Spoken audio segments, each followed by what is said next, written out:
আমার বাবার দুইটা ছোট ছোট রাজকন্যা গো। দিন কইরা অসহায় কইরা চলে গেছে রে আল্লাহ। তারপর 12টা বাজে শুনি উনি অ্যাক্সিডেন্ট করছে। এক অফিসার, পুলিশ অফিসার বলতেছে ওনার ওয়াইফ আর তাদের ছেলে মেয়েদের নিয়ে আসেন, তাদের সন্তানদের নিয়ে আসেন। বলছে কেন? উনি তো অ্যাক্সিডেন্ট করছে, ঢাকা শহরে দিয়ে ভর্তি আছে। তো আমরা বলি আসতেছি, আমরা নারায়ণগঞ্জ থাকি, আস্তে আস্তে দেরি হইব, আমরা আসতেছি এখনই। সাথে সাথে আমরা বের হয়ে গেছি। আমার কলিজে তো উনি মারা গেছে, কিন্তু তারা বলে নাই রে। আমার কলিজে তো উনি মারা গেছে, তারা বলে নাই আমার কলিজে মারা গেছে। তারা বলছে ভর্তি করে রাখছে। আমার কলিজে তো উনি গেছে রে আল্লাহ। কলিজে রেখে নিব, আমার মানিক দয়ানকে দেখবো। আমার বাবারে কি বিরতি ভাগো, আমার বাবার দুইটা ছোট ছোট রাজকন্যা গো। এই রাজপুত্র কারে বাবা কইব গো। নারায়ণগঞ্জ ওখান থেকে গিয়েছে ফার্ম গেট, ওখানে যাওয়ার পরে পথর থেকে উপরে থেকে রেলের এই স্প্রিং সেটা পয়লা কি মর্মান্তিক ঘটনা ঘটছে।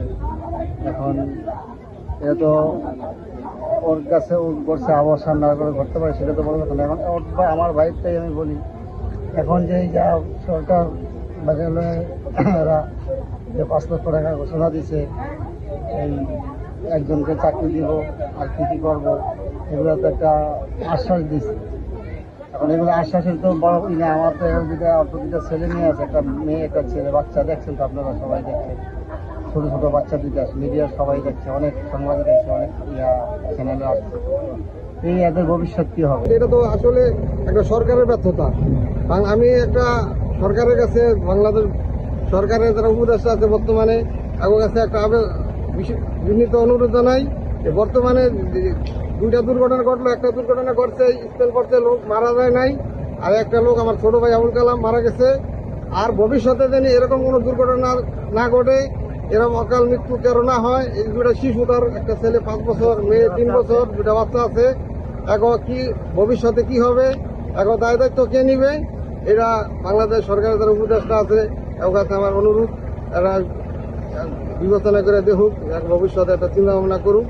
এইটা মারা যেত, আরো এরকম অনেক মানুষ মারা গেছে শুধু সরকারের গাফিলতির কারণে।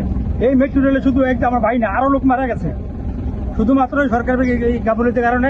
আজকে তার দুটো ছেলে আছে, সন্তান আছে, একটা ছেলে একটা মেয়ে আছে। এই দায়িত্ব কে নিবে? আজকে তার দায়িত্ব কে নিবে? এত দুনিয়াতে চলে গেছে, কিন্তু তার সন্তানগুলি তো আছে, কে দেখবে? আমরা অনুরোধ জানাই, এর দায়িত্ব সরকার নেয়, আর ভবিষ্যতে এরকম না হয়, আমার ভাইয়ের মতো এমন কারো ভাই না হারায়।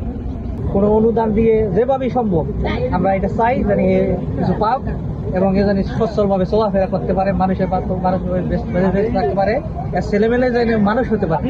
এটাই আমাদের, আপনাদের মাধ্যমে সরকারের কাছে আমাদের আবেদন।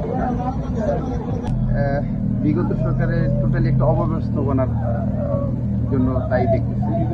আপনার এই মেট্রো রেলের কাজের সাথে যে ঠিকাদার, সংশ্লিষ্ট সরকারি কর্মকর্তা এবং যারা ওই সময় সরকারের দায়িত্বে ছিলেন, তাদের সকলে এর জন্য দায়বদ্ধ। এবং আজকে